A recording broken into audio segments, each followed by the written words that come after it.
I was going up from town, I met the grain trains rolling down. Every day 100 trains, every train 100 cars, every car 100 tons, every ton 100 sacks, every sack 10,000 grains. And that's what cities get from trains. Some politicians lacking brains said in voices dripping sweet, we don't really need these trains, railroads all are obsolete. They're union strong, it makes demands, they guard their yards with railroad dicks who kick our cops clean off their lands, do not like our politics. As I was going up from town, I met the grain trains rolling down. Every day 100 trains, every train 100 cars, every car 100 tons, every ton 100 sacks, every sack 10,000 grains. And that's what cities get from trains. So the politicians passed some laws to screw more money off the trains and deeper dip their pudgy paws in more control of railroad gains. The railroad said, get off our land. They went on strike to show their peak. The grain trains stopped their rolling and the city starved within a week. As I was going up from town, I met the grain trains rolling down. Every day 100 trains, every train 100 cars, every car 100 tons, every ton 100 sacks, every sack 10,000 grains. And that's what cities get from trains.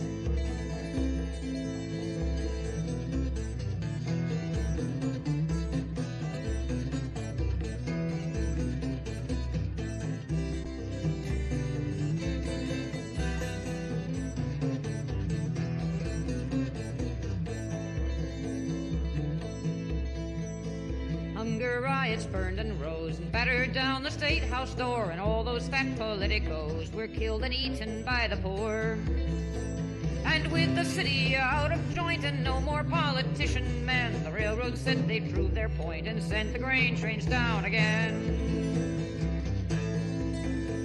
As I was going up from town, I met the grain trains rolling down. Every day 100 trains, every train 100 cars, every car 100 tons, every ton 100 sacks, every sack 10,000 grains. And that's what cities get from trains.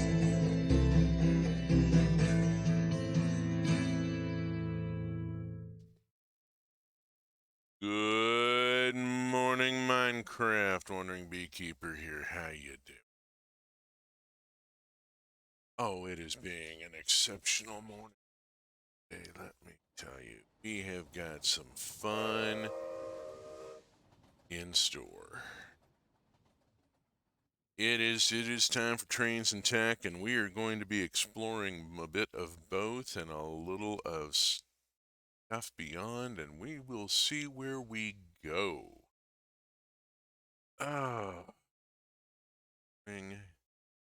Let us get this show. Oh, one quick little call out before I flip over to the game screen. You may notice that there is a stream count number in the lower right of your screen. Stream number 96. Previous stream on Roots Apache was numbered 80, and I discussed this there, but I'm going to discuss it here as well. I am sequencing in the Minecraft Trains and Tech streams into my overall stream count. This is stream number 16 of Minecraft Trains and Tech, which has become a weekly thing, and so by golly, I'm counting it. Which means that this is now, I'm now tacking on 16 to my previous count and I will at some point go back and number in the previous 15 streams here. So we are at 96, which is suddenly a thing. I'm approaching stream 100. I have no idea what I'm going to do for stream 100. I mean, the brief thought flashed through my mind of putting in a camera inset window and making you look at my face, but that's not really a reward now, is it? Like Garrison Keeler, I have a face made for radio. Have you ever seen that man?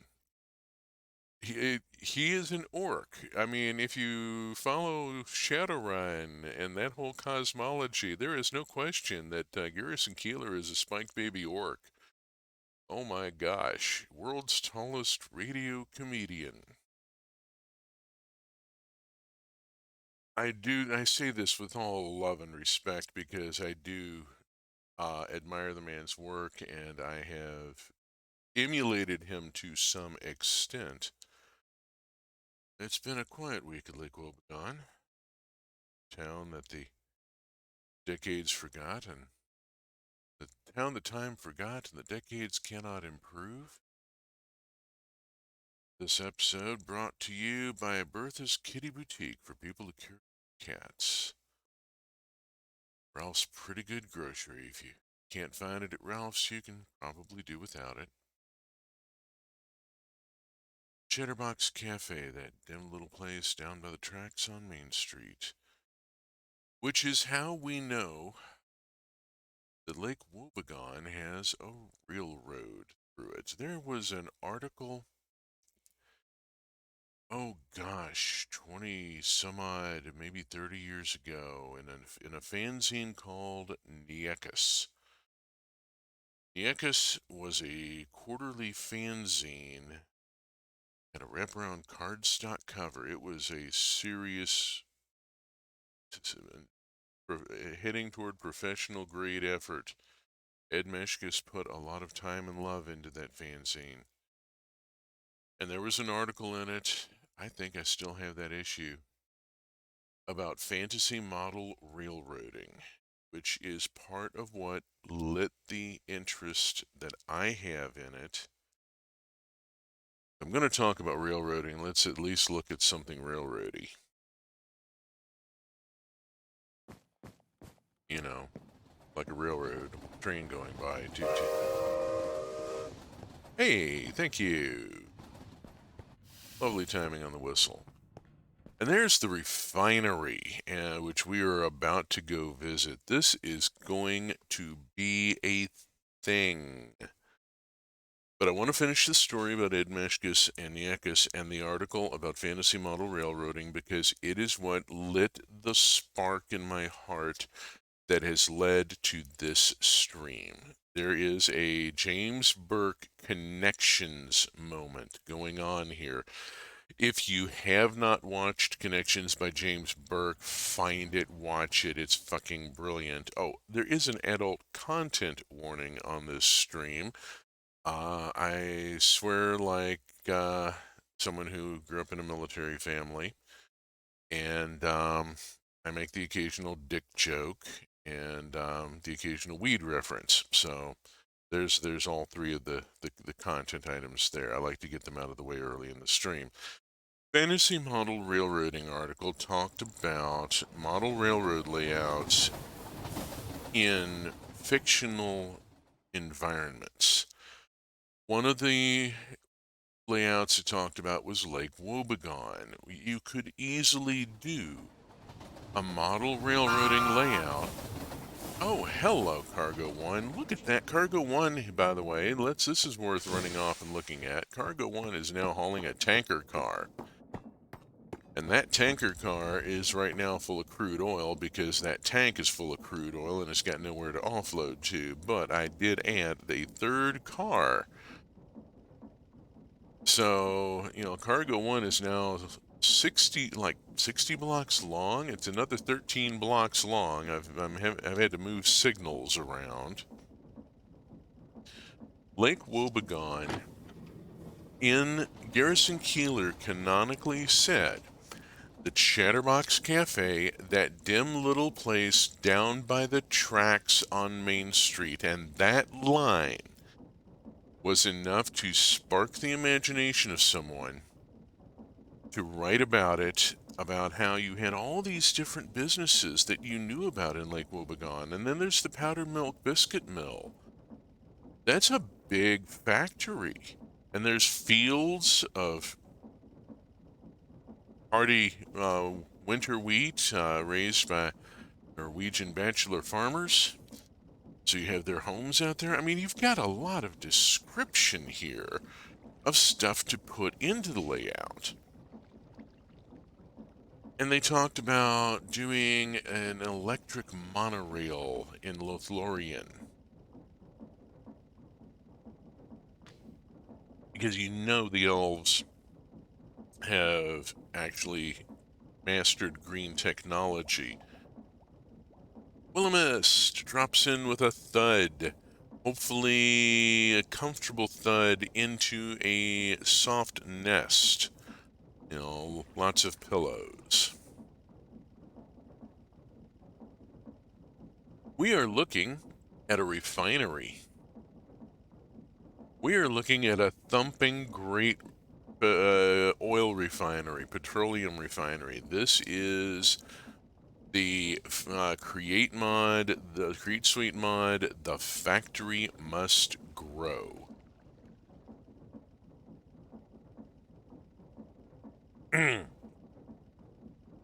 And so wrapping up, I was talking, did you add the steampunk to this world? No, I did not. The steampunk was already here. This is actually diesel punk. And the mod, wave to the Bamboo Express, the passenger train going by. The mod developer specifically refers to this mod as diesel punk. Dr. Mango T's idea was that Create should be a launch pad, and that you can plug in systems to Create that add further expansion capability. Let's walk through this from the start here, because this is a big mod. You almost got hit by a train. I'm at the back of the platform here. There's room. That should be fine. Oh, yeah. Oh, I have such a love of the Create Suite. There is a mod pack out there called All of Create that I just started playing through in a solo player world to acquaint myself with it. That's Cargo 2. That one runs between CK Farms and the airship station and does not stop here.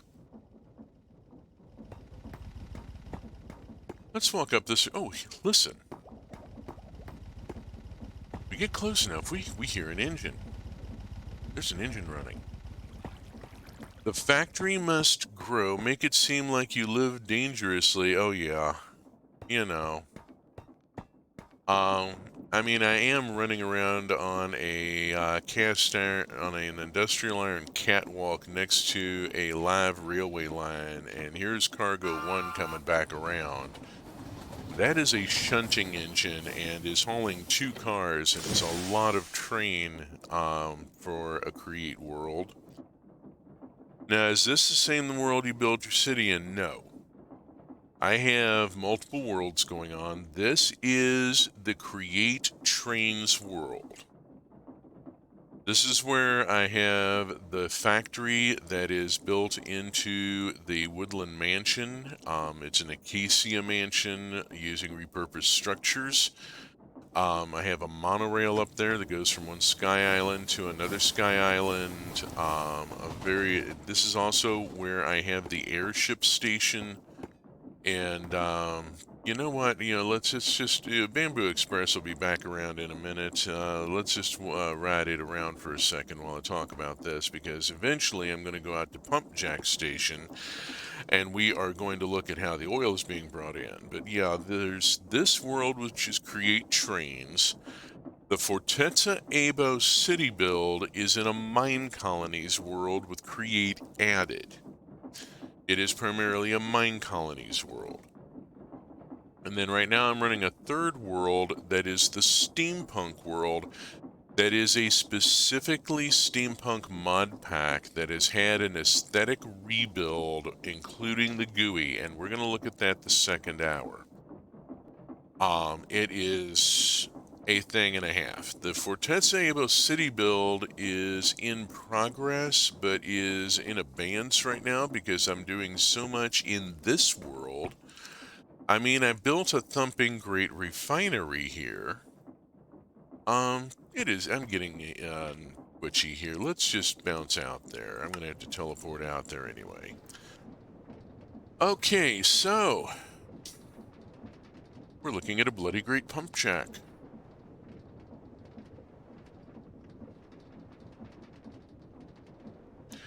The factory must grow needs to be in your world when you do your initial build.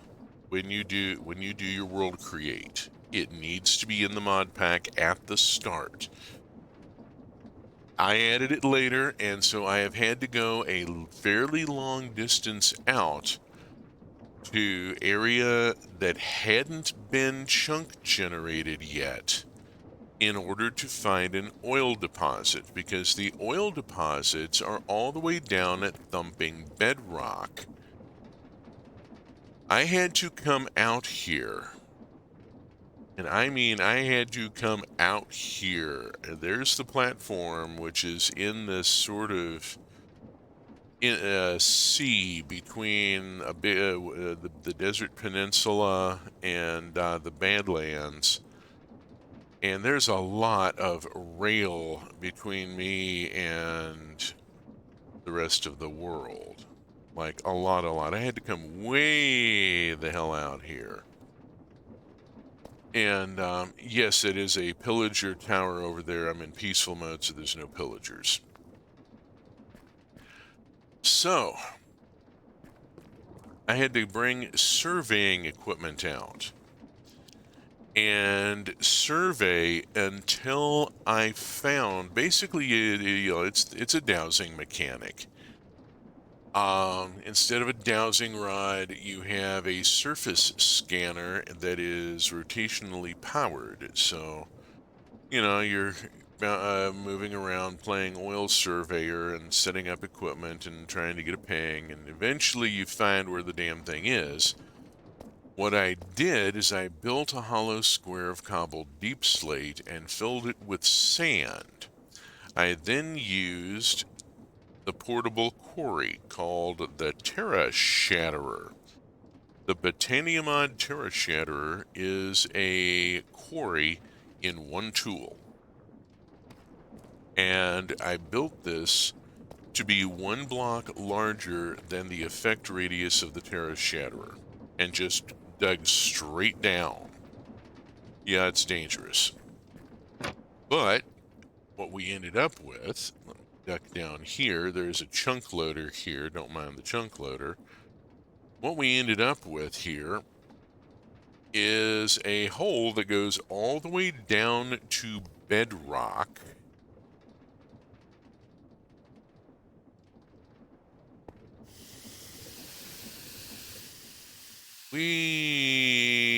I had to put in pipe all the thumping way down. We continue to, navigation's a little off here, all the way down to bedrock, where I eventually found the oil. And that's a bit of oil seepage there. It says that. We've got this, but this pipe is on the oil deposit, which appears as a black blob on the bedrock block. So you have to find the bedrock block with the black blob on it, which means that you have to deal with a gusher and working down in the oil to thunk a pipe onto the damn thing. And eventually, this is incredibly costly. But as far as I can tell, the oil deposit never runs out, which is just a thing and a half. Where's our platform to land on? There we go.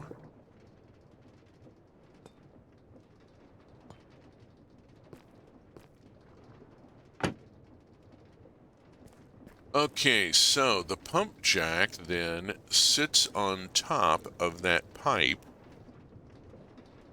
and pulls crude oil up out from bedrock. Ironically here I am using wind power to pump crude oil up from bedrock. This is just there's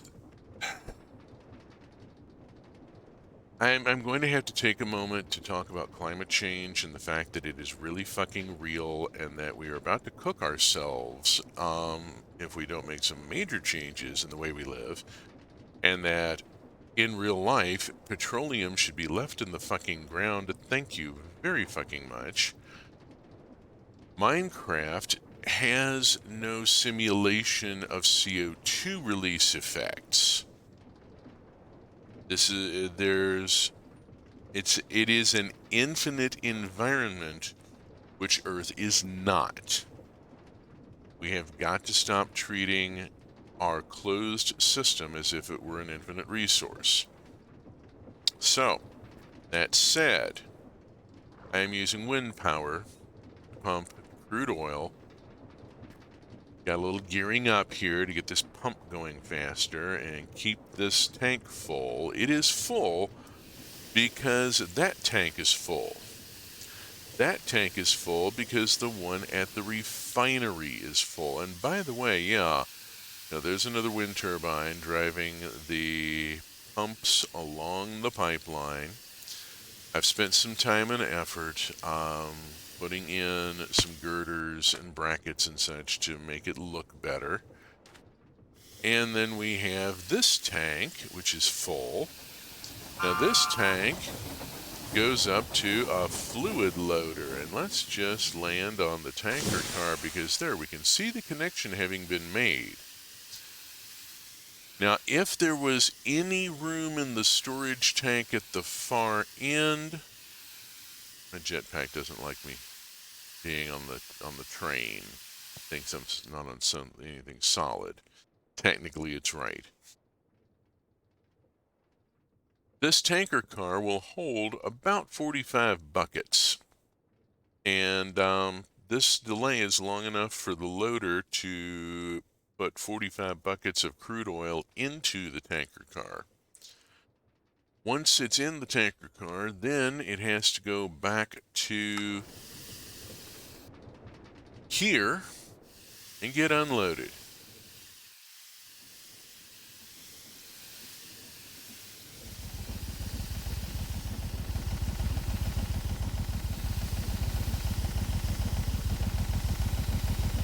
Yeah, it does make a thumping bit of noise, but it does not carry as far as that damn Create Diesel Generators mod that I tried early on in my Minecraft streams. Doesn't seem to be a muffler, but it's not really too much of a problem. You get a little distance and you get out of the range of the noise. Those are low-grade fuel engines. They actually run off of creosote. I finally found a use for the thumping creosote. I have piped it out here to a fuel storage tank and am feeding it to these low-grade fuel engines that run the pumps that make the refinery work. So I am using the creosote, and I am gleeful about that. I have connected an output to an input. I have a use for the stuff. You know, you should never have an output that you can't redirect somewhere. This is in real life as well. You know, one thing I learned on the farm is that everything goes somewhere. Bamboo Express comes in. Bamboo Express doesn't do anything here. What happens here is when Cargo 1 comes in, that fluid loader there connects up to the tanker car, and this pump here hauls the crude oil out of the tanker car and into this storage tank that is holding 864 buckets of crude oil. We are working in industrial quantities because we are working in industrial quantities. Let's work around our refinery before I fire the damn thing up. It all starts with the boiler. I had to put in a water source and a couple of pumps down there. The pumps are being run by the creosote engine. So the water is being supplied, honestly. I need to go back and do something about the blaze burners. They need some sort of fuel being supplied to them. But, you know, I got it this far. The boiler drives the generator. Generator feeds power to the accumulator. That's all create new age. We use the create new age electrical wiring to distribute power across the refinery and power the electric motors that drive all the create equipment.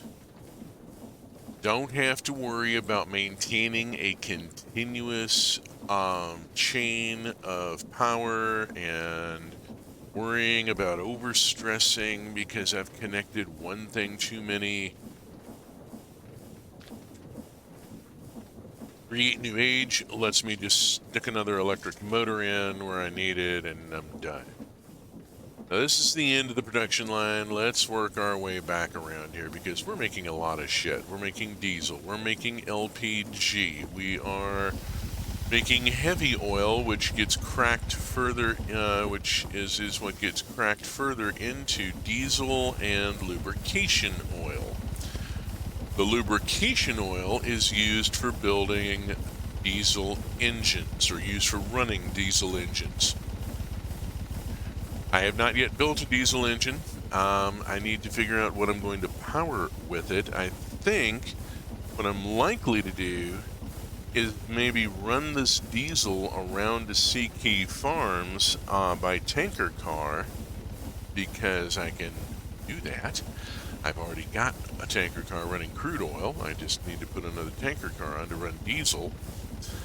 And I could power the new building, the expansion, the industrial oven expansion building,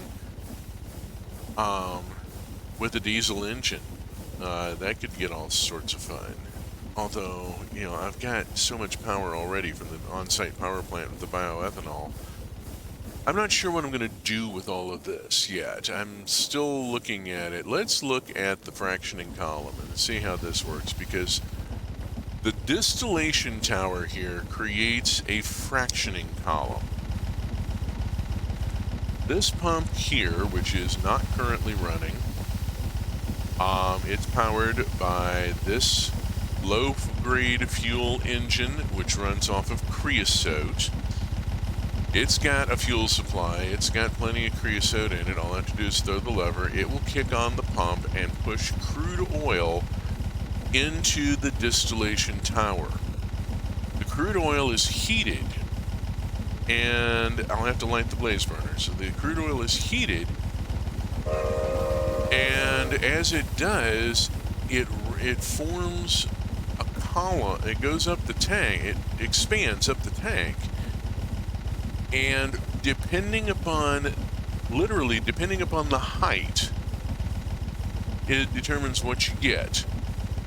So I've got 6 different outputs here, each tapping off a different fraction of the crude oil. At the base, we're tapping heavy oil, and I can actually, like, look at this here, and right-click, there we go. There's our advanced distillation diagram. Look at the documentation. The documentation on this mod is exceptional. I do love the fact that it has this graphic representation that shows you exactly how this works, because I have crude oil going in at the base of the distillation tower. Going up the fractioning column, I get heavy oil. which is then sent off to a cast iron fractioning column that cracks it into diesel fuel and lubrication oil. I have diesel being siphoned off. It goes directly to the diesel tank. That diesel tank has 2 pipes filling it. Kerosene. Naphtha. Naphtha goes off to another fractioning column, and we'll look at naphtha in a few minutes as to what happens with that, because there is much further downstream processing that gets us an interesting thing. Gasoline. Gasoline is coming off near the top, and then all the way at the top is liquid petroleum gas, LPG. It is liquid because it's under pressure. You take the pressure off and it kind of goes foof. There's also the possibility of the structure you're in going foof. You be careful with the shit. There is a shorter version that dispenses with the naphtha. I don't want to dispense with the naphtha. I want the naphtha because the naphtha... Well, let's look at this. The naphtha is going to go to a cast iron distillation column and be cut into propylene and 2 fractions of ethylene. Propylene and ethylene both get processed the same way further downstream and eventually become plastic. This is where we get our plastic. The heavy oil that comes off of the big tower, as I said previously, gets cracked into diesel and 2 fractions of lubrication oil. So we're getting a lot more lubrication oil than we are diesel fuel. But then we've already gotten most of our diesel out at the big column. We're also getting sulfur dust and bitumen. Bitumen goes on to make asphalt, which is you mix it with sand and gravel and water and you get asphalt. I'm still trying to figure out how to work with asphalt. It's yeah, I can make a bucket, but the bucket it doesn't really pouring the bucket out doesn't seem to do anything. Yeah, just have liquid asphalt in the world. It feels maybe a little unfinished. That's okay. There's so much already. Oh my gosh. I need to get this beast going. Alright, so to get the beast going, we're going to start from here and work our way downstream, firing it up. Bringing it up. Let's say bringing it up. Bringing it up sounds much safer. And I should point out that I am wearing a netherite helmet and some armor and the jetpack has a bit of a thing, but I am wearing protective gear farting around in here. This is the thing. So yeah, we're going to be bringing this up. Let's go on and get this done. Bring this up. Bring up the blaze burners. Supply heat. And start the engine. There it goes. We have crude oil. We have crude oil going into this tower. And we now have output. Look at that. You can see the windows up, and there's reasons why I left the windows right after the pump, so that I can see stuff moving.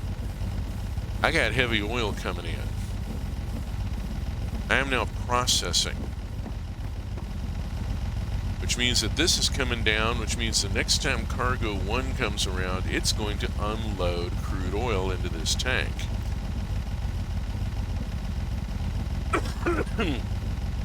Oh, excuse me. Damn it, I missed the button.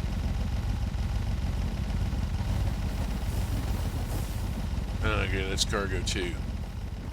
So, oh hey, we have naphtha flowing into this tank now. I am going to let it run for a little bit. You know, I need to go on and do a couple of other things. Among other things, I need to get this little guy going here. Let's get him Woo! Get him lit up, and look at that. The bitumen just starts cranking out as the heavy oil, which is being pumped into this tank. Really, really important concept here. Holding tanks and buffers. Oh my gosh, you gotta have holding tanks and buffers. So yeah, look at that. We're now getting oil. That connection has been made, and this tanker car is being emptied into the big tank. So I have automated delivery of crude oil from the well to the refinery.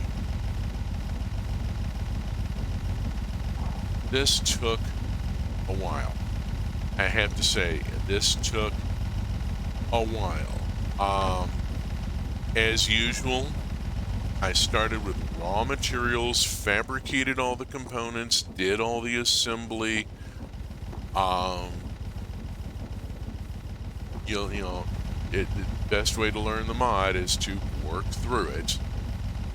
And this was one heck of a build. It was 2 or 3 days of gameplay getting all this put together. Now we're building up naphtha. I'm kind of wanting it to get up above 10 buckets. So we're just going to let it run for a little while. In the meantime, that guy is running, and we are cranking out the bitumen. Look at that. I mean, it'd be nice if we had a use for it. We've got diesel fuel coming in now from 2 different sources. The first being the big fractioning column. Fortunately, the dripping is all cosmetic and does not actually leak hydrocarbons. I mean, if we had that much leakage in an actual refinery, we'd have to shut it down because of the fire hazard it's creating. Holy hell, that would be an intense fire hazard. This place would be a bomb waiting to go up. It is anyway. I mean, we're standing next to a tank with 64 buckets of diesel fuel in it and more flowing in. We've got fuel coming in, like I said, from 2 point sources. First from the big fractioning column, and the other being from the small one where the heavy oil gets cracked further. And we're getting lubricating oil kicking in. There we go.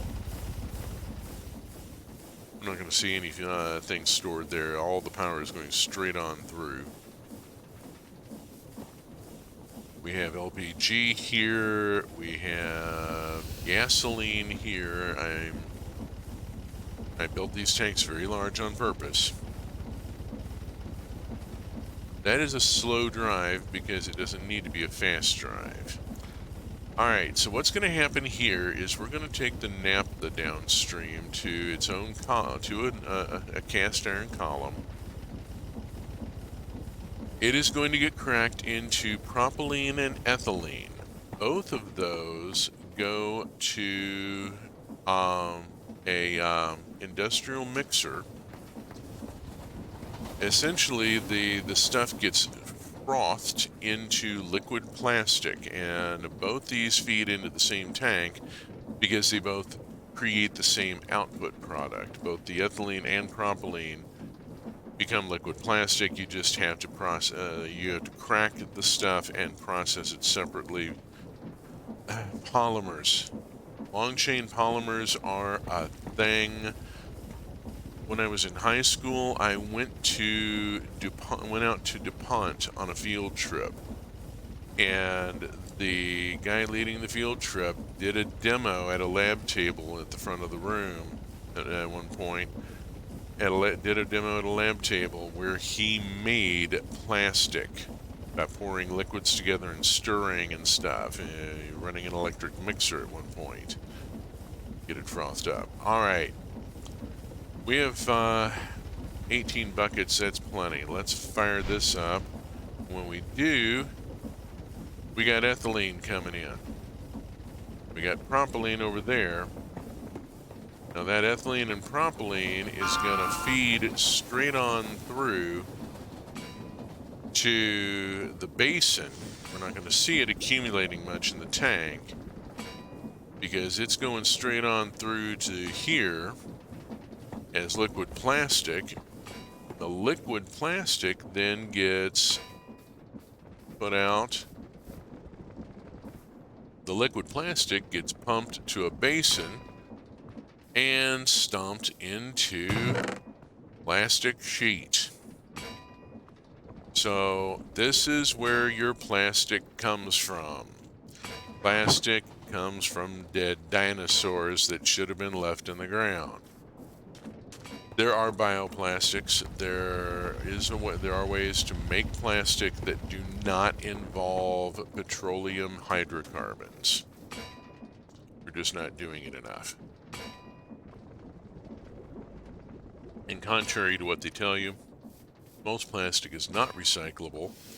What is recyclable is too expensive to process, and so doesn't get processed. It just gets dumped. Capitalism in action. Okay, so we have gone all the way down the line. We have cracked crude oil in a distillation tower. We're using creosote here to move crude oil into the distillation tower. This is the level 4 distillation tower. I'm not sure what makes it level 4. I'm not sure how I would make it bigger. I'm not really sure I could make it bigger. I mean, maybe I could expand it out to a 3x3 from a 2x2, but I don't know.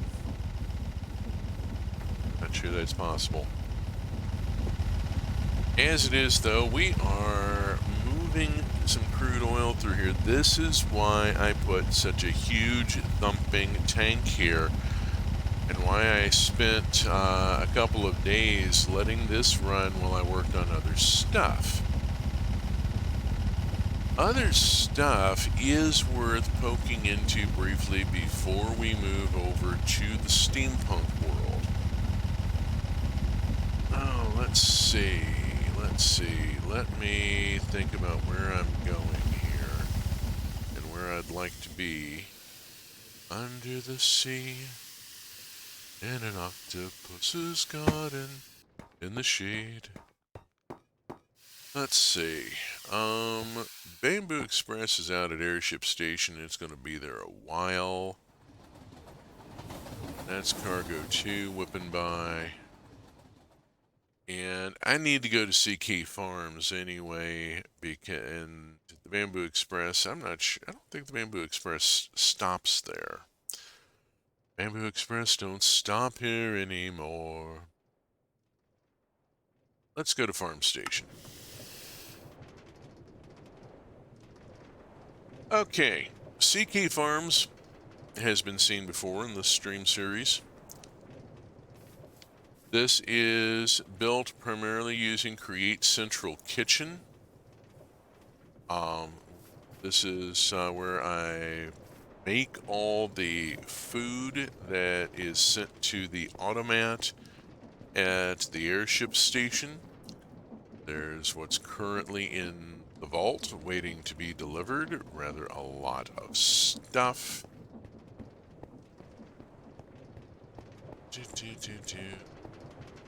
The Beast, which is the extractor, and Vault is the vaulter. The Beast pulls the completed food items from the Tom's storage and sends them to the vault. All the machinery inside that makes the food. What's going to happen here in the near future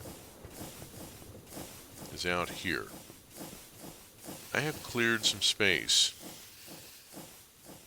Cleared some land, leveled it, leveled the site to start with, and I'm going to start putting in some stuff from the Ratatouille mod.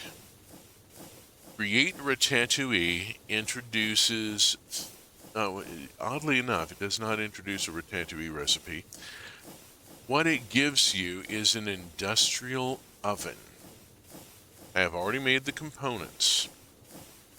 And what's going to happen here is a belt-fed oven.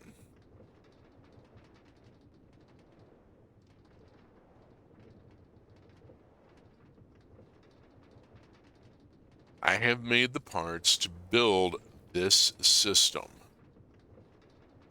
My intent is to put this together and build a whole new factory setup around it that feeds in sausages and cakes.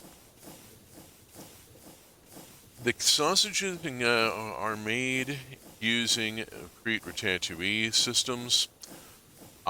The squeeze basin goes under a mechanical press and is used to force the raw sauce, to force the mincemeat into the sausage casings and make raw sausages. The raw sausages will then be fed by belt into the industrial oven to be baked into edible sausages that can then be sent to the central grid, to the silo, to be used in recipes to be in finished foods to be sold at the airship station at the automat. It'll all cascade down the stream. I'll also be making cake batter, which requires me to use an, oops, I don't have my item drain in here. I need an item drain because I have to use it as an egg separator. That will give me eggshell that I can then use for something else. It's all going to start by putting in a thresher. The thresher takes wheat and cracks it into 2 wheat kernels. Each wheat kernel, if you put it through a millstone, gives you 2 flour. So I will go from getting 2 flour out of each wheat to getting 4 out of each wheat. Ideally, I'll be cranking out a buttload of cake batter. I mean, serious, heinous quantities of cake batter, which is good because I have so many eggs in the silo right now. Oh my, I have so many eggs in the silo. I need to use up those eggs. Cake batter will use up the eggs. This is something that is just starting and we'll see next week maybe. I'm putting it here because it's right by the power plant and I can just run wiring out the back of the power plant to the new building, short distance.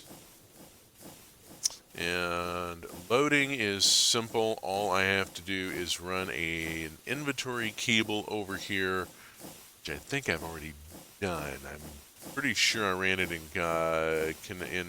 through the same tunnel as the water pipe. If not, I'll get that done. But I run an inventory cable over here, and hey presto, everything eventually ends up at the vaulter. So that's forthcoming.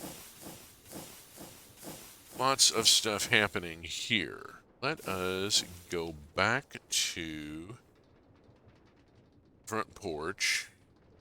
Let's go back to the crusher. And I'm going to swap out my jetpack and take the partly used one just as general principle, put it on there. And I should go shut this thing down before I close out this world. I just don't like leaving something like this running. So we'll shut off the engine. It's running on the creosote it's already got in it. It's going to take it a minute to run down. There we go. Alright, let this run out of crude oil and then we'll turn off the blazes. There we go. Come on, come on. Get this last 100 millibuckets out. You can do it.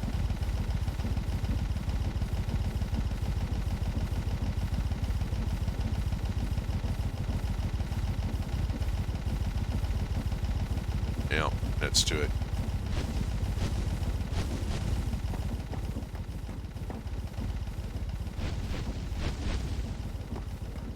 Alrighty.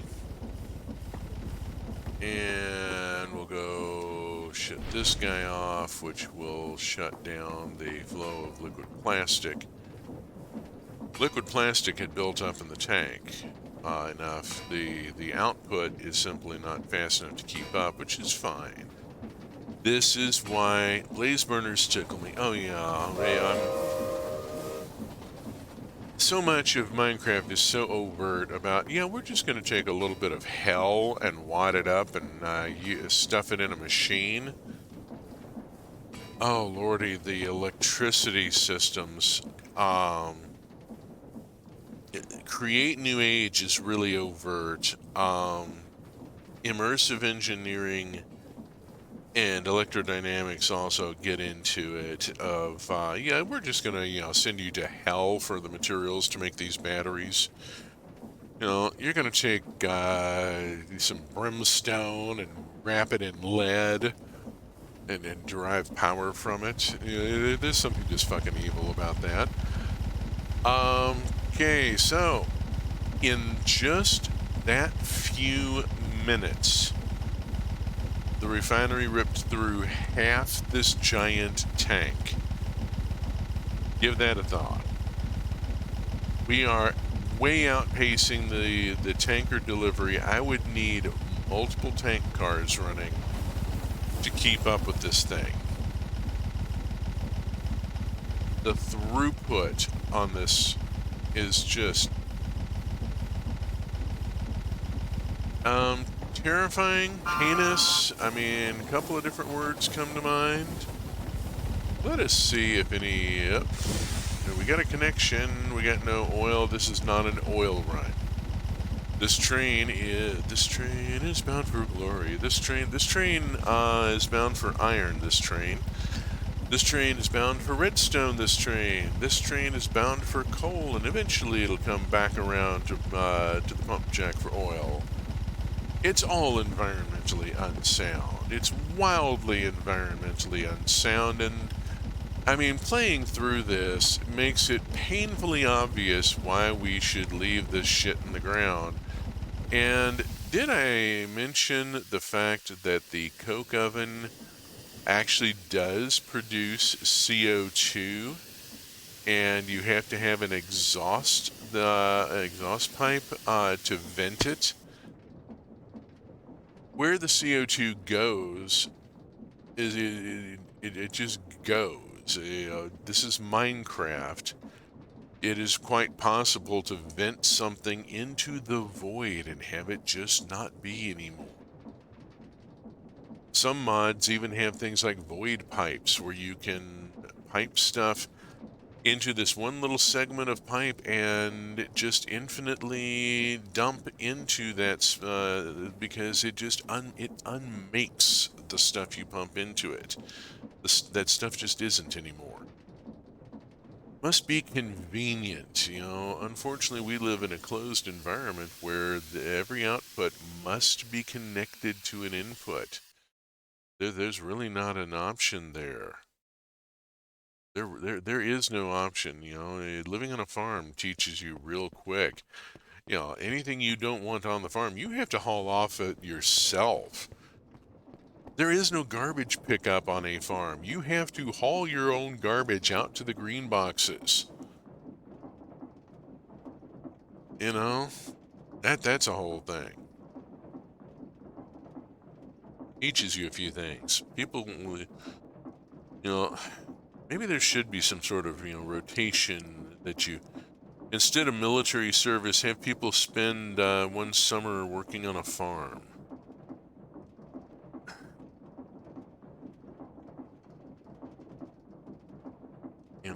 Assuming physical capability.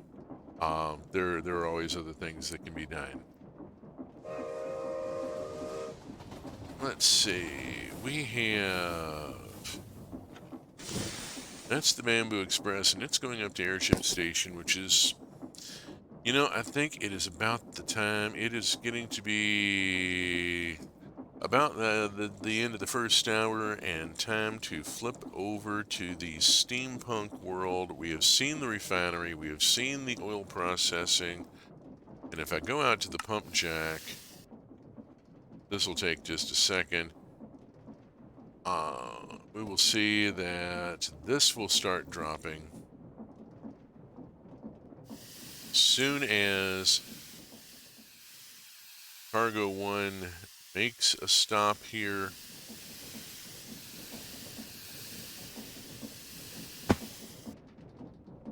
This will all start moving again. Yeah, I think we've seen everything there is to see here. Let us switch worlds and go do other wildly unsafe stuff here.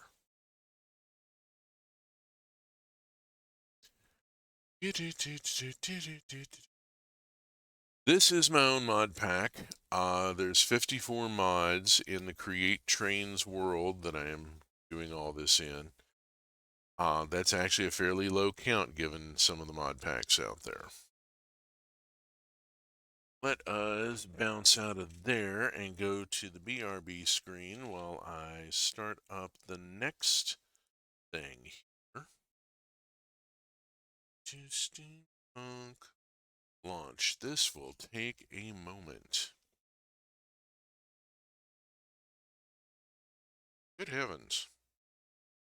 My stomach is informing me that it has been 2 hours since that peanut butter and jelly sandwich and that it would really appreciate something a bit more here. I'm having a Pooh Bear moment here almost. You know? That's wow. Surprised that wasn't audible over the mic. Okay. I'm old. I get to talk about body functions. You know? One of the things that trips people out is, yeah, I'm 61 and I'm streaming video games. Video games have been around for a long time, darling. Streaming is just a new way of hanging out while they play a game and peanut gallery. Okie dokie, we can. I think we've got a loading screen. Let me switch back to game screen, and there we go.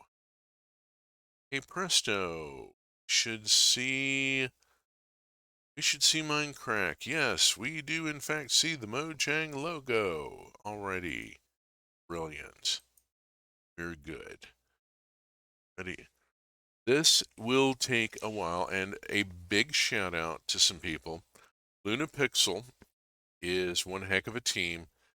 They have done a mod pack here with all sorts of stuff. They have redone recipes. They have rebuilt the GUI. They have put in quests. I would dearly love to play this thing on a server, but it's going to take a server with some serious horsepower. I mean, serious horsepower. Look at the length of time we're sitting here watching the loading bar. And also look at the screen because it tells you that we have Create for Create Trains, but we also have Immersive Engineering for those storage tanks. Oh, and there we go. We go to the steampunk logo. Brilliant. And now down in the background is one of the boss dungeon areas. Yeah, this has dungeons with bosses. I'm not sure how I feel about that. Although I have taken out the dead king already, kind of accidentally. I didn't go in there looking for him and looking to see what the hell this place was. So, yeah, there is a performance guide. there needs to be a performance guide. Sadly, there is no official server. I would love to see this on the official server. What I have is a single player world that I've been working through. Same basic premise as always. I am trying to play it through as honestly as possible. There are times where I will do a give command for raw materials because I just can't be arsed to go mine one more damn block. I've got other stuff to do.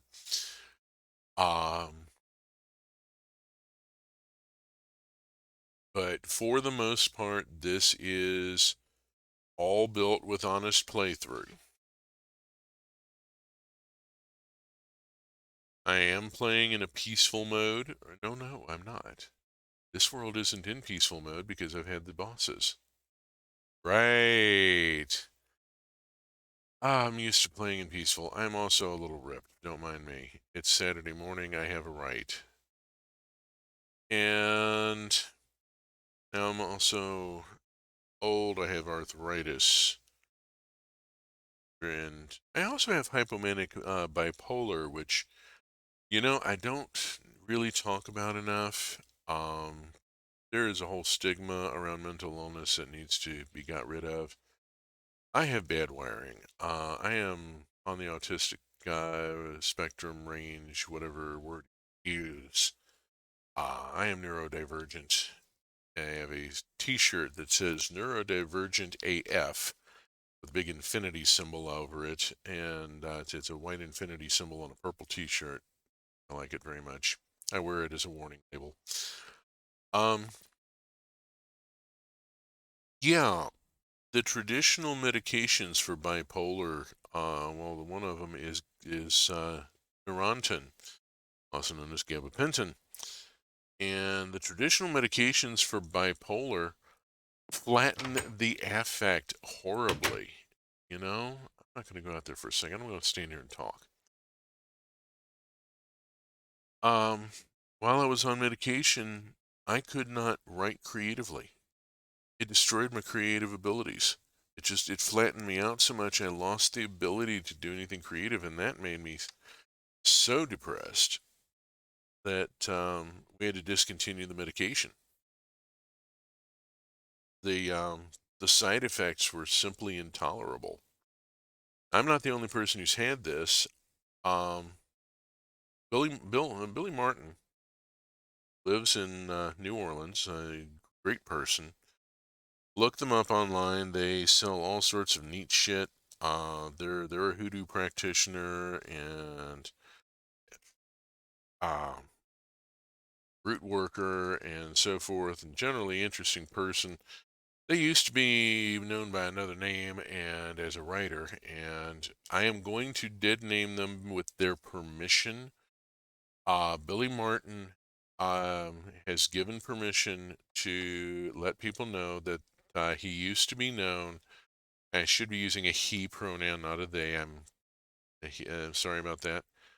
Billy used to be known as Poppy Z. Bright. He no longer writes. He decided that it was more important to get his bipolar under control so that he could transition and be his authentic self than it was to continue a career as a mid-list writer. So, yeah, Adam Ant had a similar problem, although he was on court-ordered medication and was so heavily medicated that for several years he was barely functional. He had to be walked in to autograph sessions and told repeatedly to sign his name because he would lose track of what he was doing. He was on such heavy drugs. Poor guy. It took him a couple of years to get off of the medication and get off the effects and back to being more his normal self. We were lucky enough to be able to see him in concert before my hearing went. I can't go to live shows anymore. This is the steampunk world. I was lucky enough to find one of these lodge things, these tree hotel things. And I have been busy for several days, building shit and modifying and remodeling and so forth. So yeah, there's a bunch of Create machinery lined up here, all being powered by that turbine there. You know, the basic stuff, the bunker and the deployer and the sawmill back in the back and the heated mixer for making brass. And over here, the rolling mill for making wire because Create New Age. Although I'm using immersive engineering electricity instead. Immersive engineering, oh, hi, got a trader on an elephant, can't do shit with him. I don't know what the problem is, but he doesn't have a bloody hit. I have not been able to find a bloody hitbox on this guy. I mean, where's his bloody... There it is! Whee! Up there, you gotta get him just right. Come on. There he is. Man, you gotta get him just right. Oh, he's got all sorts of neat shit. Let me pull some emeralds out and don't wander off, dude. And let me find my emeralds. Where are the damn emeralds? My damn emeralds. Here, they're all in the backpack. Okay. Keeping them in the backpack. Look at the interface on this. Look at the interface on this. This is a custom interface for this game world. Come on, there he is. Got him. Look at the interface on this. This has all been retooled. I'm going to get a Pathfinder's quill from him. And I'm going to buy the scroll. Fang Strike scroll. Come on, buy a Fang Strike scroll. That's gone into my spell book, okay. And I'll buy a mystery scroll pouch. What the hell? Click to add items. Fine. Why is it not wanting me to... Alright. Suffice to say, I finally managed to make a trade with the elephant trader. This guy has been very difficult because the elephant will get on a square and on a block and start dancing and get into this movement problem, and it's just terrible.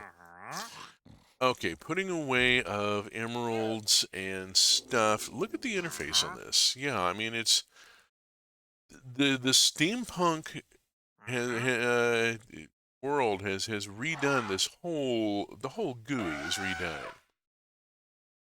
Yeah, the hotel, I have seen these in other worlds. The last time I saw one of these, it had like 5 traders based out of it. It was taken over by the traders. And I got lucky when I got here. There were 2 farmers, and somewhere along the line, they wandered off or something happened to them. I don't know. I wasn't keeping track of them. There's still beds here. I mean, they could be here, but not.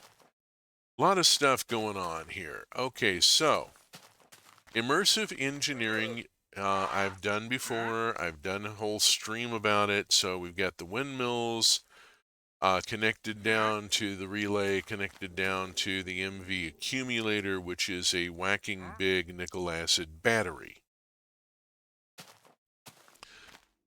The MV accumulator takes in the power at low voltage and puts it out at medium voltage, acting as a transformer as well as a storage buffer. It then feeds to this relay, which then feeds off all over the damn place, including swinging a line from here all the way up to the hotel. And from there on to another MV accumulator, which then powers the garden cloches. And we will go up and look at the garden cloches in a few minutes. I've spent about 3 or 4 days farting around in this place. It's been a thing. Oh yeah. Industrial engineering, excuse me, immersive engineering crop, industrial hemp, which you harvest when it grows up to the second block of height. And I'm using a Create Auto Farm to harvest the stuff and get my immersive engineering industrial hemp fiber and industrial hemp seeds. Now, the hemp seeds will later go into the squeezer, as we have seen in a previous stream. They'll go into the squeezer to be turned into seed oil for bioethanol. The hemp fiber is mostly used to make tough fabric. Tough fabric is wire insulation and is also windmill sail material. So all of those windmill sails spinning madly up there were grown right here. I got tired of harvesting this manually, so I built an auto farm. I got tired of the auto farm being kind of slow because I go through a lot of this stuff. And so let me go find industrial hemp fiber. There it is. We see that it is ticking, that it and the hemp seeds are ticking up on their own. They are ticking up because of the garden cloches that I have installed upstairs. Ah, rain. I am under a whacking huge tree canopy for the most part. Some of the equipment sits out in it. Fortunately, Minecraft equipment doesn't rust. Oh yeah, I did mention that there was a janky home-built rocket. The Ad Astra mod, and I do want to give a shout out to the devs of Ad Astra. Ad Astra is basically Galacticraft Reborn. Galacticraft was what got me into doing server mod packs. That was, I think that was Freya Dragon of the Xenon Fiber system that did a lot of the work on that, the hosting and mod pack build and so forth. I would have to go back and look. But that was an incredibly cool mod pack and got me into this sort of stuff. And an Ad Astra has basically re-engineered and rebuilt Galacticraft for the modern mod structure. It's a thing of beauty.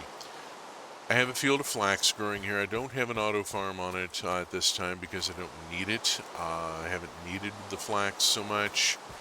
Sheep pen, yes, I have been manually going in and shearing the sheep to get the wool I needed for all those damn windmill sails. Every one of those windmill sails takes a block of wool. I have sheared the sheep. Oh my gosh, I have sheared the sheep. But that turbine there powers the mechanical crafter array that made the crusher wheels.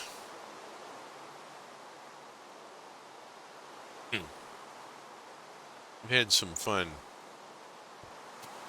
fitting this stuff in various places. We have a coke oven and an alloy oven and a crude blast furnace because immersive engineering requires these to get the mod up and running. You've got to have the coke oven to get the coke you need to make the steel in the crude blast furnace. I have not yet built the powered blast furnace. Yeah, I did leave the day-night cycle running here, so we're coming into night. I have a nice little garden with the various crops going, and sugarcane and rice back here. There was a leafcutter anthill, but I had to take it out. So, sorry about that, guys, but they had to go. The Tom storage system. Yes, I did go. I went and I cut an awful lot of obsidian. Yeah. water buckets, lava pools, diamond pickaxe, you know the drill. Because I am, by Satan, not going to have a creeper detonate next to my storage system and break all those goddamn barrels. Oh, lordy. So yes, I blast-proofed my storage system. There are underground cables in small, well-lit tunnels. Let's go nappy by here and then go see the hotel in the morning when it's not raining.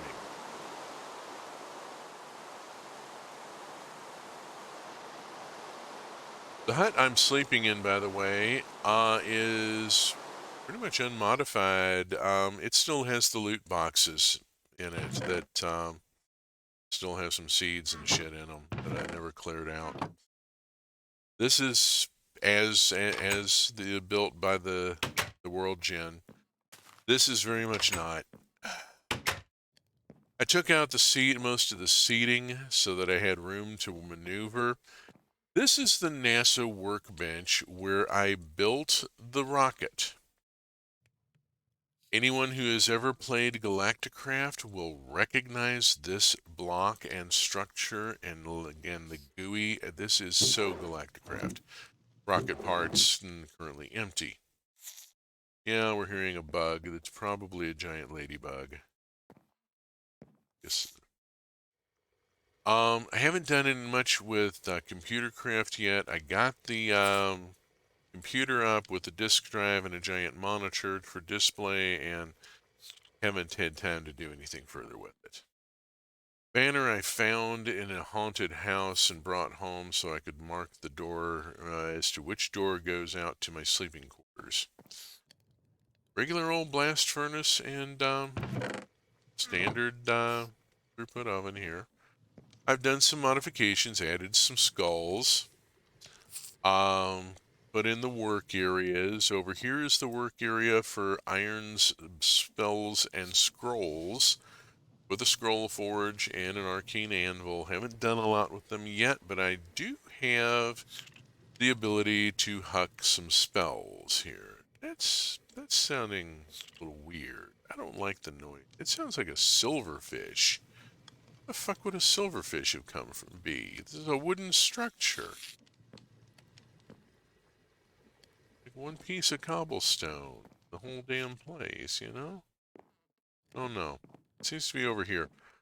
The sewing table is needed for the cold sweat mod, which, yeah, I have to put insulation in my armor in order to deal with the temperature. You'll see that it is 22 degrees where I am right now.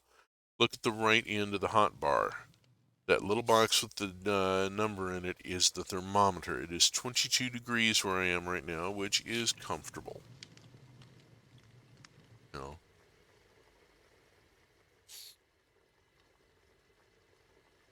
0 is freezing, 10 is not, 20 is warm, and 30 is hot. I have a lot of scrolls and ink stacked up that I haven't gotten to yet.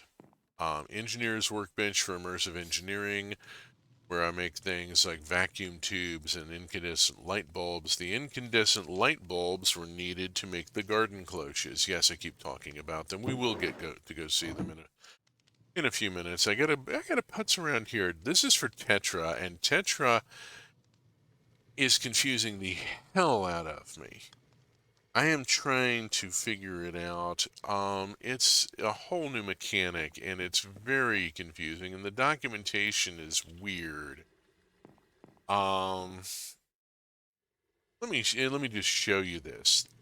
Instead of a manual, there's a Kimoyo bead, and yeah, you have to sort of understand Wakandan. This is a serious high-tech holographic documentation system, and let's look here. All right, so if we're looking at a double-headed tool, yeah, you can control the materials for the handle, the binding, and the left and right head. You can also pick, like, what sort of head you're putting on the tool. Oh, I need more.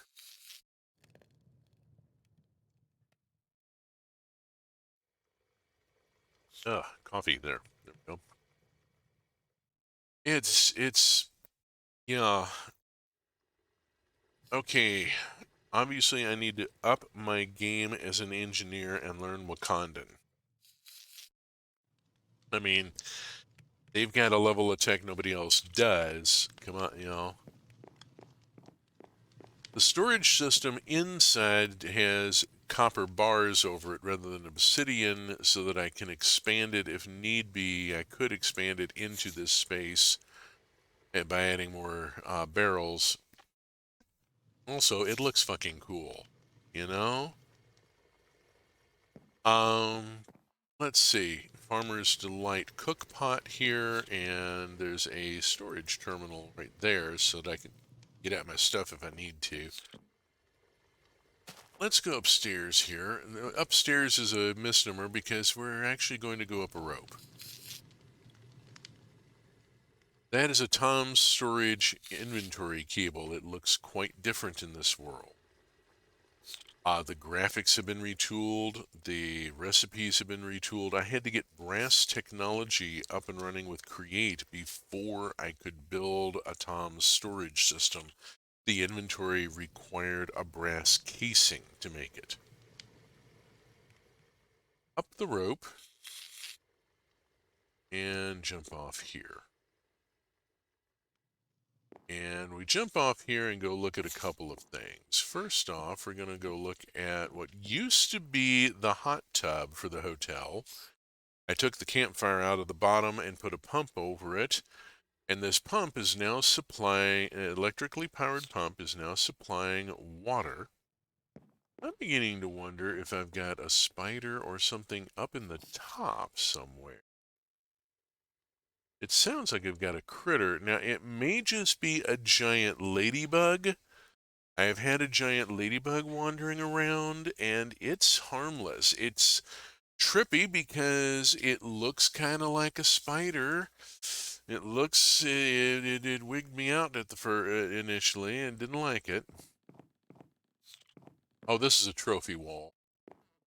This is a survival world played at normal difficulty, and I have been dealing with a awful lot of illagers and pillagers. Oh, it's not been good. This world is loaded with stuff.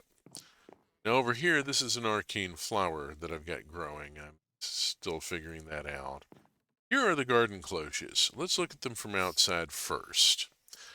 Each cloche has a plant growing in it, and as you can see, it grows very quickly. Zip.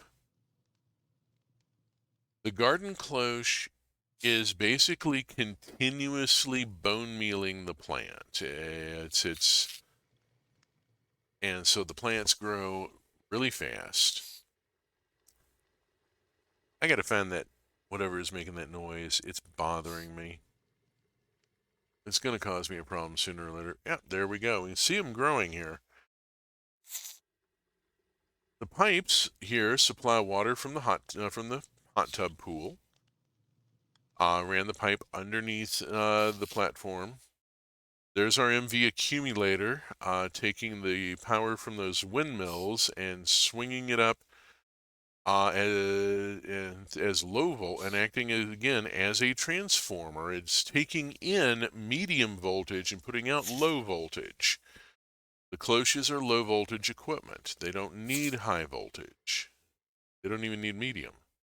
Let's go around here. Look at it from here. Because the conveyor belts are kind of neat. Each time one of the plants matures, it auto-harvests. Whoops, I'm standing too close and being given the fiber. I'm catching it instead of letting it go down the conveyor belt. Each time one of the plants reaches maturity, the cloche harvests it and punts the seeds and fiber out the front onto the conveyor belts. The conveyor belt delivers the seeds and fiber to the chest at the end, which sits atop a Tom's storage hopper. And yes, that is a very different looking Tom's storage hopper. It has been retextured to consider that it is made from a brass casing, from a Create Mod brass casing. So this whole world has been retooled for the steampunk aesthetic, and so yeah, I'm growing my industrial hemp fiber and seed at a really good clip here.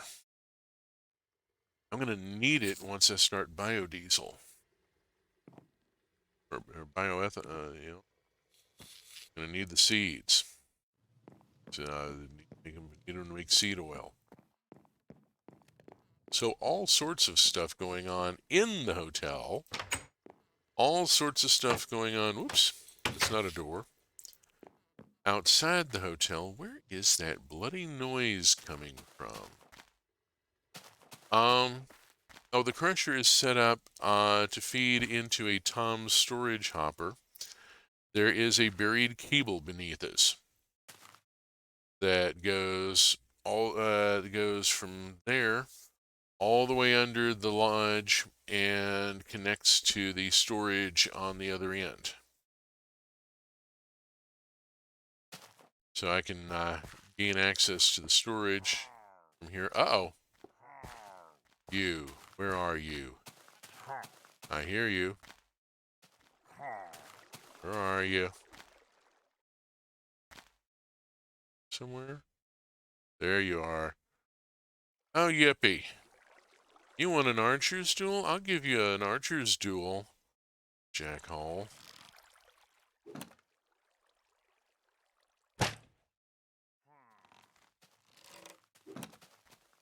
Yeah, come on.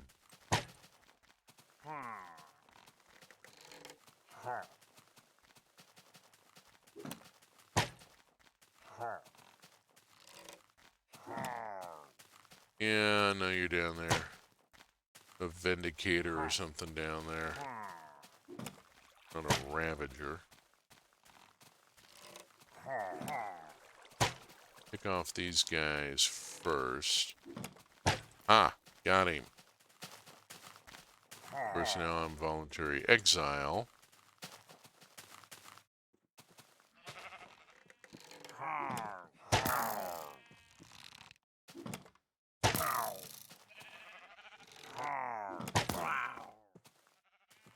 And let's take advantage of a power I have. There we go.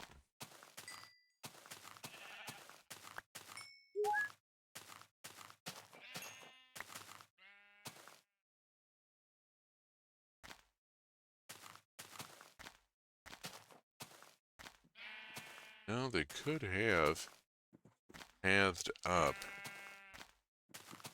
here. They really tried. Glad they didn't. Okay. Gets me yet another ominous banner.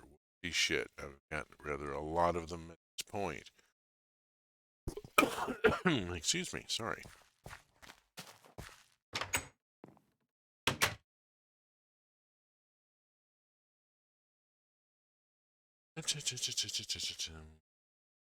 Okie doke. Let's go for a little quick tour here. Have to go out by the rocket to do this in order to have enough room. Oh, boogers. They're idiot crossbows. Drop the Pathfinder's quill into the inventory system real quick. And get out the gyrodyne.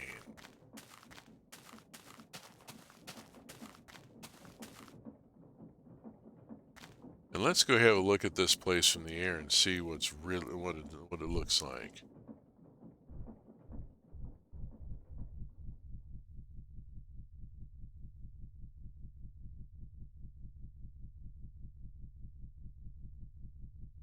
Aha, look at that.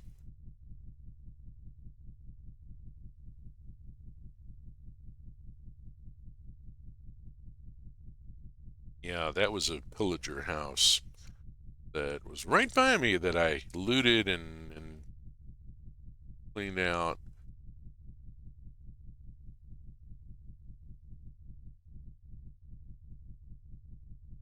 The gyrodyne makes it way easier to do exploration and long distance travel without having to resort to like teleportation and shit. Although teleportation is valid here, let me tell you. Back up from that. There's that, and I'm going to put it away. It's 31 degrees. It may have been taking some damage. Sorry about that. Okay. Yeah, this is a heavily populated world. I was fortunate enough to find the lodge, the hotel, close to, well, everything's close to something, but close to a small pillager house that I was able to deal with. Some sort of bad guys, I think. And close to a meteor. The meteor gave me not only some useful stuff out of the chest, the bigger deal is the meteor crater was loaded with coal. Blocks of coal ore. Yeah, superpowers. The superpowers actually come from the spell book that I'm carrying that I did not use in the recent combat. If I really wanted to, I could have launched a firebolt at the guy. And let me see if I remember which. There we go. Firebolt, icicle, blaze storm, magic missile. Chain lightning is a fun one. Doesn't do a lot of damage, but it bounces to all the hostiles in the area. And shield, pretty obvious. I'm going to put icicle on as my default for now. There we go. That is through the iron spells and scrolls. We saw the workbench and the arcane anvil and the scroll forge inside. I haven't done a whole hell of a lot with that mod other than getting my apprentice spellbook made. And a few basics done. So, of course I had to start an arboretum and bring in a few trees that, I found an ominous woods, so I brought a few saplings home and put in an umbran. And of course I have to have a jungle tree. The vines are still growing. And I brought in a mahogany and a sakura because I like them. And eventually I'll collect various other trees. See how this goes. Okay. We looked at all the systems here. I think that's pretty close to the grand tour done. This used to be a bird cage. It had a bunch of parrots in it when I first arrived. I let the parrots loose and then built a beacon inside. This is the one thing I creatived in was all that bloody diamond. The beacon allows my inventory system to work at distance. Because I have a beacon within 8 blocks of the crafting terminal, which is sealed up inside there. There's a crafting terminal in there that the wireless terminal is bound to. That allows me to use my wireless terminal pretty much anywhere in the overworld. Now, these machines are being powered by electricity from immersive engineering, but they are part of Ad Astra.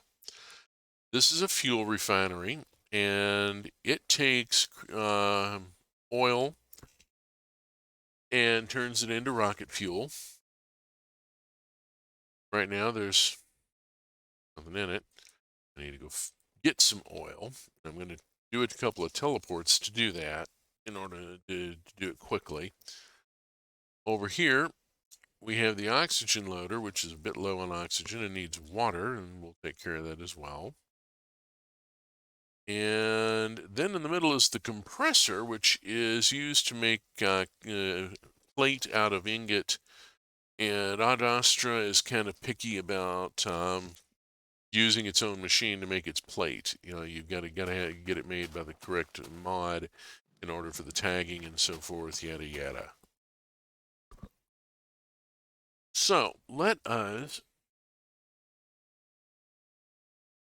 go get some oil. Oil is a little difficult. You only find it out at sea. I had to go. There we go. There's an oil. I do have a couple of oils. There's that one. There's one here, further somewhere.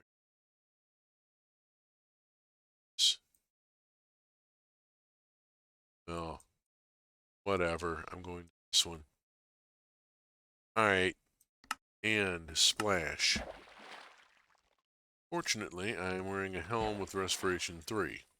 There's our oil. Let us go get oil.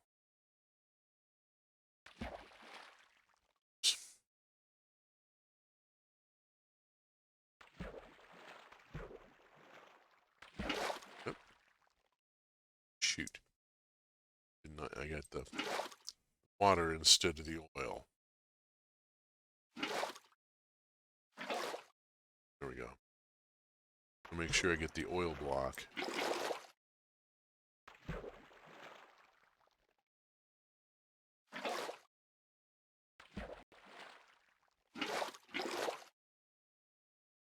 I am going to need the water as well for the oxygen system.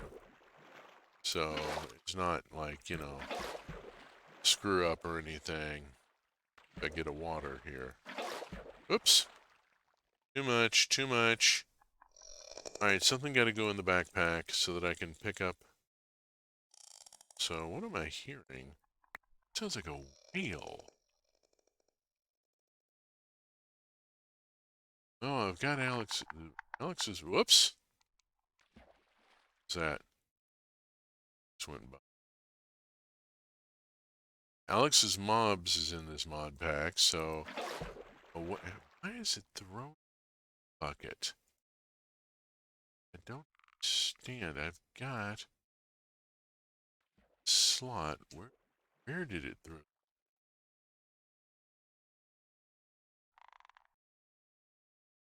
Let's to it. Alright, we'll deal with the particle effects here for a minute.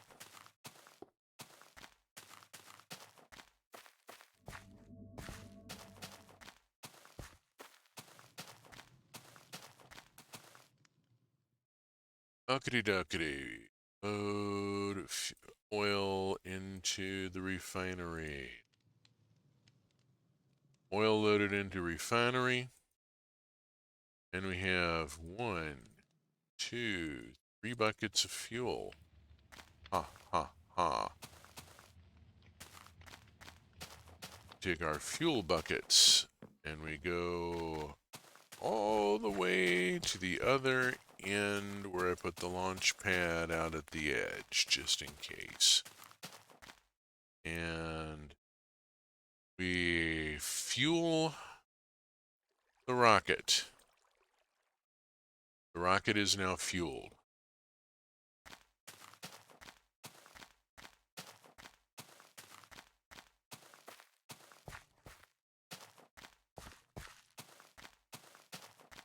Yeah, I made a Viridium millstone for decorative reasons. Okay. Put that one bucket of oil in.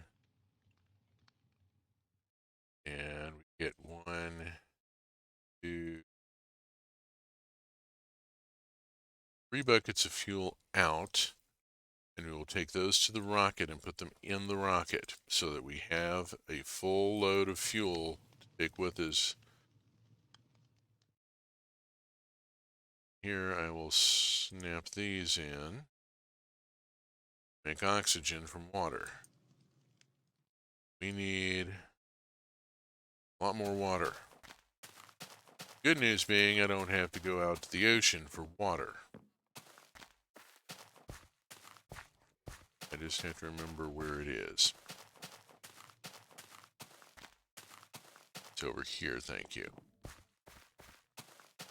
I built a well as one of the first things I did when I went into the hotel.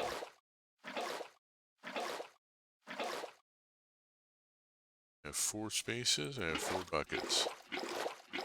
Brilliant. Take all this water.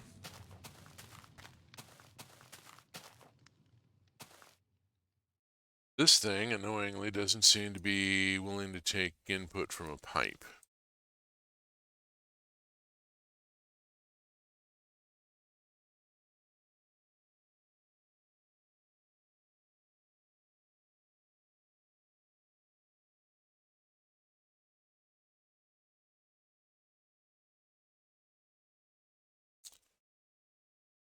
So I have to schlep back and forth, hauling buckets of water.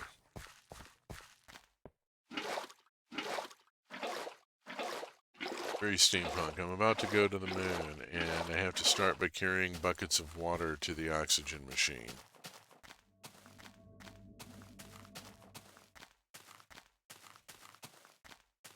Also heading for sundown, so we're going to have to stop this and go take a nap.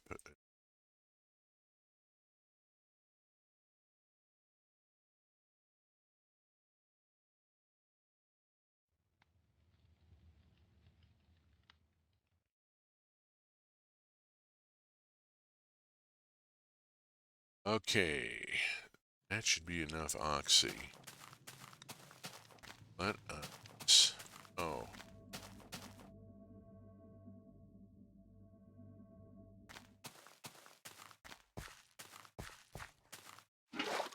Did my safety bucket shame on me?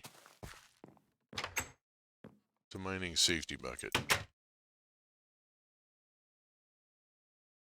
Let's see. Okay. All right.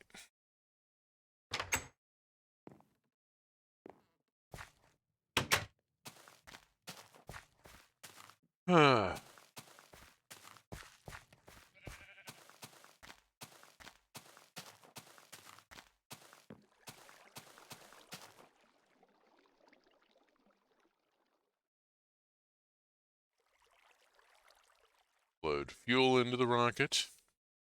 Extra fuel.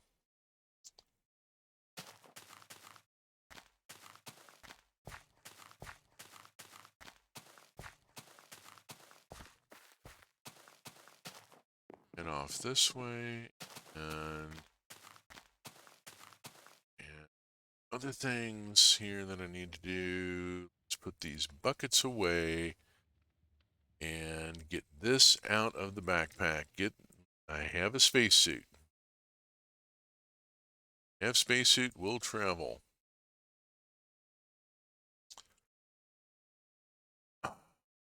And oxygen tanks. If not, I need to make. I have 2 oxygen tanks, each carrying 500 oxygen. I'm going to keep them in my personal inventory and put one actually like down here where the manual is, because I don't need to be carrying the manual in hotbar all the time. I know, heretical. Let us, whoops, wrong part. Let us fill the spacesuit. Spacesuit is filled with oxygen, 1,000 oxygen, boom. Have 2 oxygen tanks, each containing 500 oxygen.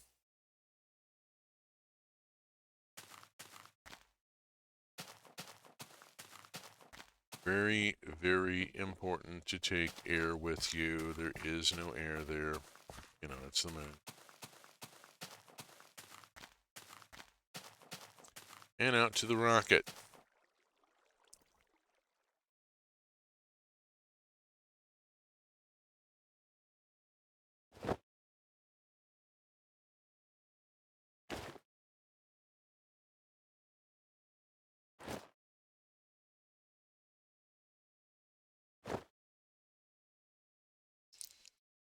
Okay, I am already wearing a respirator for the thin air mod to keep me from strangling at high altitudes, and a pair of engineer's goggles, so those show up in the avatar there.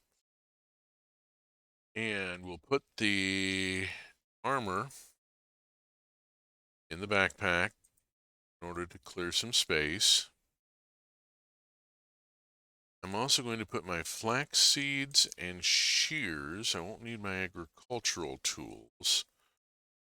I'll get rid of these wheat seeds, scoot everything over.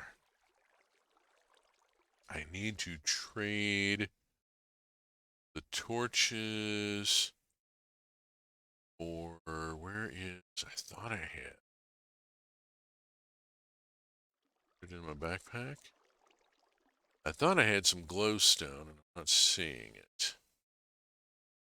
But torches won't be any use to me. Engineer's hammer can go in the backpack.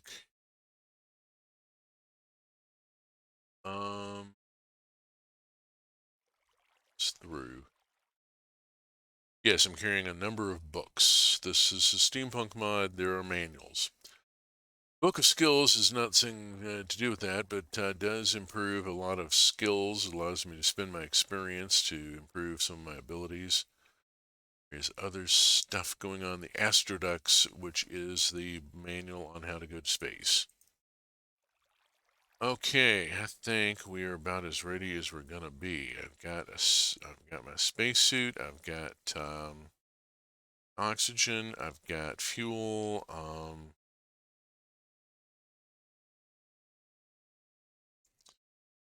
I should probably have a spare launch pad aboard the rocket. Whoops.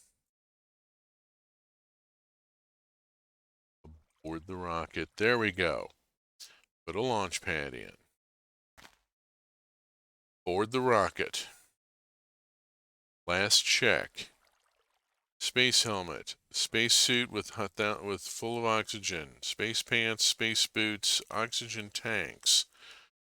Rocket is fully fueled, has fuel and launch pad for the return trip.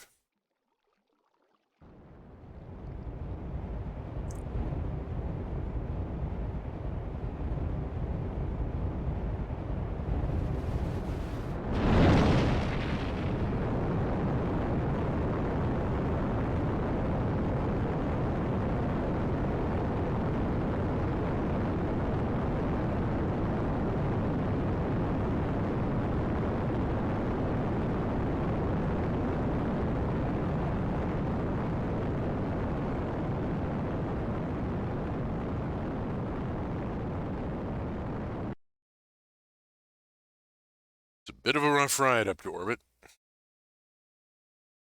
Solar system. Earth. Moon.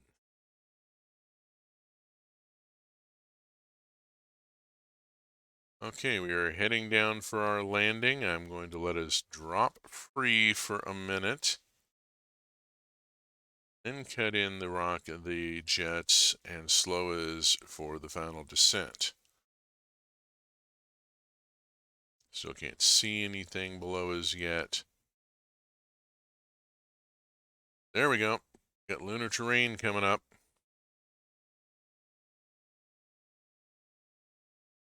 Oxygen at 97.5%.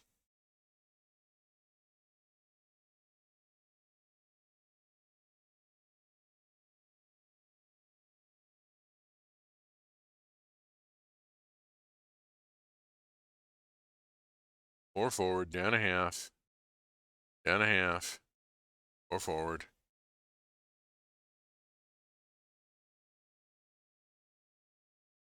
We have touchdown. Houston, we have landed. We're on the moon.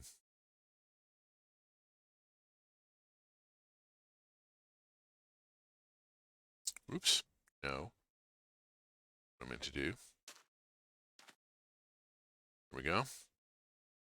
Take the launch pad, fuel bucket, fuel bucket, rocket, out of the lander, and we punch the lander to get rid of it. Oof, lander is gone. I have a launch pad already set up here, and I have a map point so that I can find it. Must terraform the moon. I'm not going to be terraforming it. I am going to be building a habitat up here. That habitat requires me to make an oxygen distributor. Make an oxygen distributor, I need dash. To get dash, I have to mine. So, we're going to go mine the moon. And let's just have a look here. This is the entrance to a dungeon, and it is massive, and I do not want to fart around with it at this time. I have explored this much of the moon on my previous trip.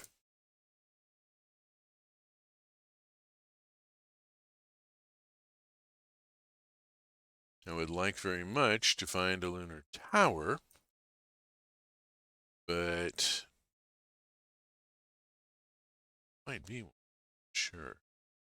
Right, the cities are under. Let's. I'm not going to teleport there. I'm going to actually travel. Let's actually walk out there. See what this does. Because this is kind of fun. Low gravity.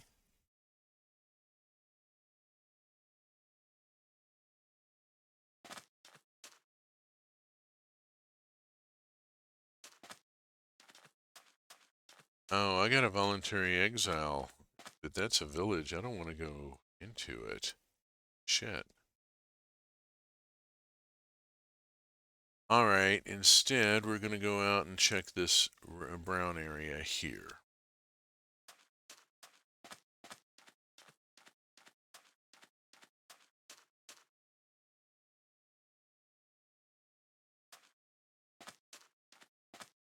Are there pillagers on the moon? No, there are not. But I'm afraid of what might show up. There are some very nasty undead up here, which is, yeah, why I should actually have my sword out and ready. Oh, look, here's a hole. Let's go down and see what's in it. Just a little bit of cheese. And it doesn't go down very far.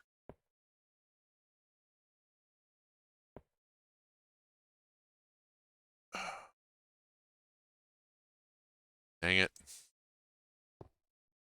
I don't like getting terminal out of range.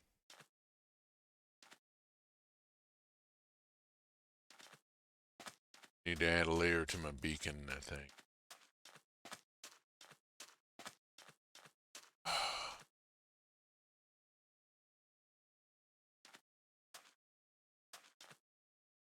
Okay, let's see. Oh, look, there's one of them. Yippee-ki-yay. Deal with that guy to get down in there.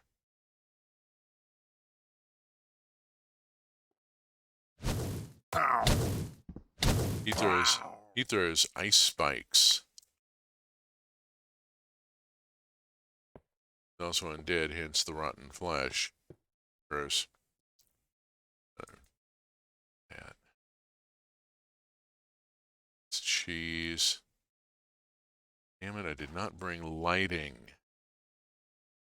Serious error on my part.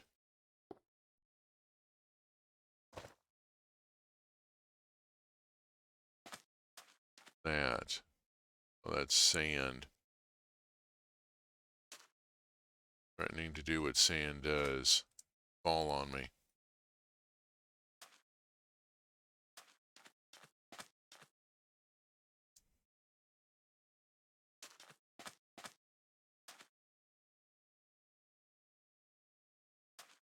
I thought I could bounce this mountain.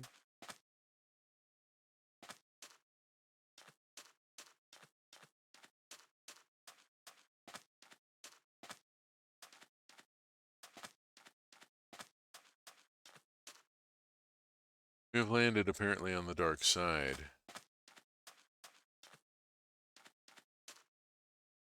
I'm a little concerned about what sunrise might mean.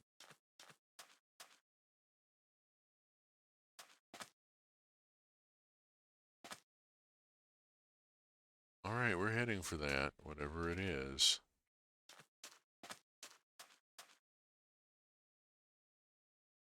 That is an undead. I'm going to deal with him partly by using the vertical mobility here. Stay out of his line of fire as much as I can.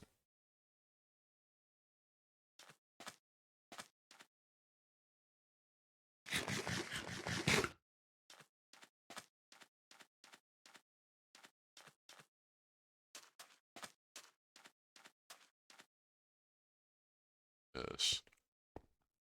I think I found the entrance here. Iron plating. Glowing iron pillar.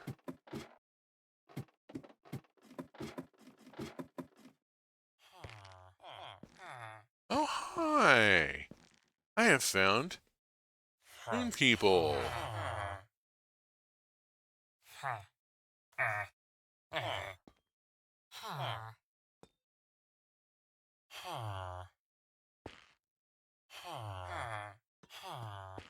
Neat, I have found a village, and it has not triggered a raid because I am on the moon and there are no pillagers. Thank you for pointing that out. Okay, let's just kind of scope this place. Look at this. Oh, dash. I desperately need the dash. I don't need moon sand and I don't need the cheese. But I need the dash. Let's just follow this around and see where it goes. There's a lot of workshop area here. And some, oh my gosh, 9 ingots of dash. I am beside, and a spare spacesuit. I am beside myself here. Oh my gosh, I am at 66.9%. There. Okay. Iron nuggets are always useful. Bread, I have so much bread. Oh my gosh. Folks, there are other beds elsewhere. You just have to go. Oh, hi. I found Mary Louise, a novice bookseller. I need paper. I need a book and an emerald. I don't think I have any books with me. No, I don't. I have emeralds, but I don't have the necessary trade goods here. Okay. We'll move on. Remember that there is a librarian here.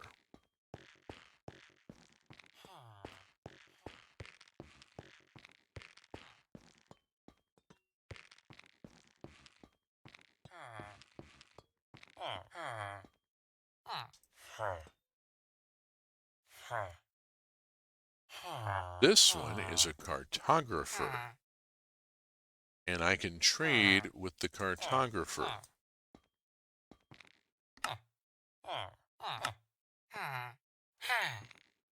There we go. I've bought. I'm going to buy empty maps and push this villager from novice up. We're going up.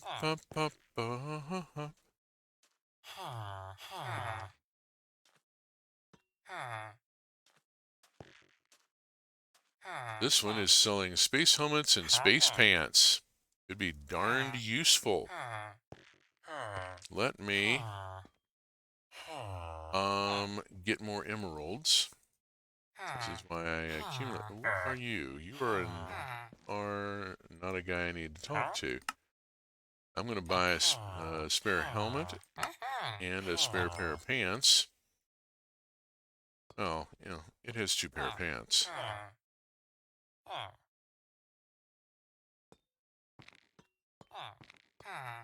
No, I will not do that joke in the original accent, and I will not cite the source of that joke because it's kind of racist. I'm not sure how... There's a lot of feelings around that particular comedian. Okay, and that gets me out here. Oh, shoot. Right into one of these guys. Enthusiastically launching at me. Okay, I have found a village. I have looted the village. I have traded with some villagers, bought spare equipment. It is time to go home. That is the dungeon over there. That thing, I have poked around in it a bit, and it is massive and terrifying. We're running over just a couple of minutes. You're off to start your stream, and I will throw a raid to you when I'm done and pop over.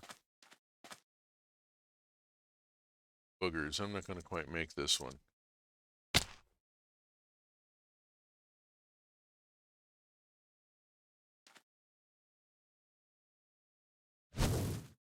Ow. Ow. Wow. Jackass, quit hitting me.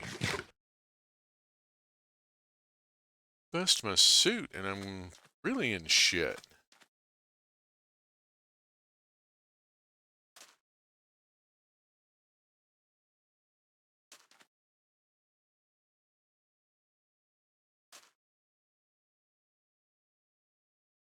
Okay, so I got to deal with some of these guys to get home. Ow. Ow. Kind of like an anime fight. There's a lot of airtime here. Ow. Wow. Ugh.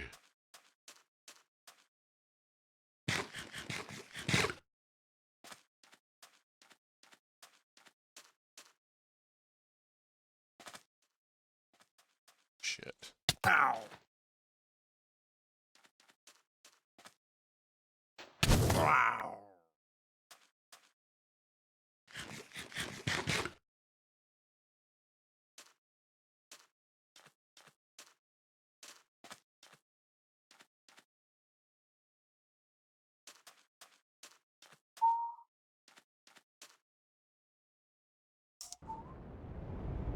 All right, we're heading home.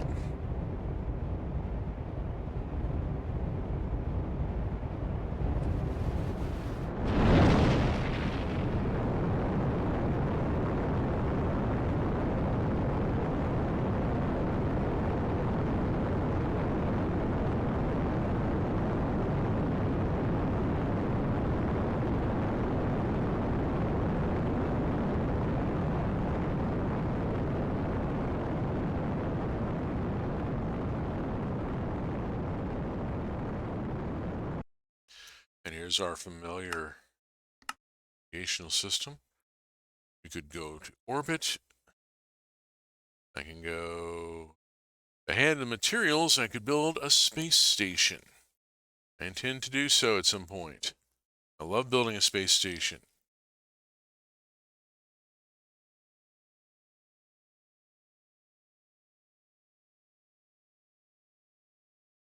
Wait until we're down to about the cloud layer before I kick on the retros here. And it's going to land me on top of the tree, which is a little annoying. I really ought to put some sort of elevator or something.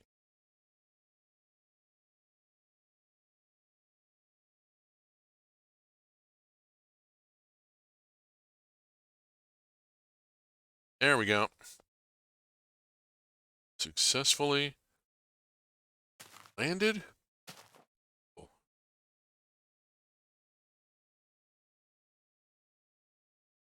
Recover my rocket. Punch the lander. Teleport down. And I have returned to the planet. Returned with 9 ingots and 6 nuggets of dish and a spare spacesuit that I bought from a moon guy. Wow. That's just a thing and an entirely a thing. So, over the top of the hour, by 6 minutes. Thanks for sticking with me, whoever's still out there. I'm going to throw a raid over to Willowmist. Thank you for joining me. The VODs of previous streams are on YouTube. The URL is in the bottom right of your screen. Willowmist and I are both members of the Truck Community Streamers, and our schedule is in your upper left. Please take note of it and come see us. There's people streaming every day of the week. Sometime most evenings and some days, and all sorts of stuff going on. So thank you for being with me. And until we meet, I will be back tomorrow night at 8:30 p.m. UTC-6 for Roots of Pacha. And next Saturday morning, 8 a.m. UTC-6 for more Minecraft trains and tech.